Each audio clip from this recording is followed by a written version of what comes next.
Police भरतीचे form भरून झाल्यानंतर मोजून 10 ते 12 दिवसात ॲडमिट कार्ड मिळण्याची शक्यता आहे. आता मी असं का म्हणतोय?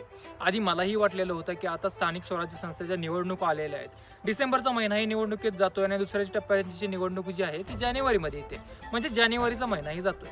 माझा असा अंदाज होता की एक 2.5 महिन्याचा गॅप तुम्हाला तिथं मिळावा पाहिजे. पण आता काय झालंय की सोशल मीडियावरती ग्राउंड तयार झालेले व्हिडिओ व्हायरल व्हायला लागले. जसं की मीरा भाईंदरचा व्हिडिओ व्हायरल झालेला होता की मीरा भाईंदरचं ग्राउंड पूर्णपणे तयार झालेलं आहे.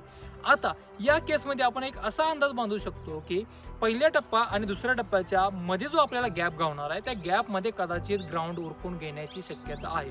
त्यामुळे ग्राउंड तुमचं अपेक्षेपेक्षा जास्ती लवकर होण्याची खूप जास्ती शक्यता आहे. आता बऱ्याच विद्यार्थ्यांना असं वाटलेलं होतं की मध्ये एक 2.5 महिन्याचा गॅप आहे, त्याच्यामध्ये त्यांचा अभ्यास खूप इझिली होऊ शकतो.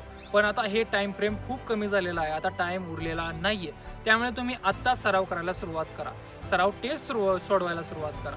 आणि जर तुम्हाला सराव टेस्ट पाहिजे असतील किंवा आधी झालेल्या क्वेश्चन पेपरची लिस्ट पाहिजे असेल किंवा क्वेश्चन पेपर पाहिजे असतील तर आम्हाला कमेंटमध्ये लिंक म्हणून लिहून पाठवा.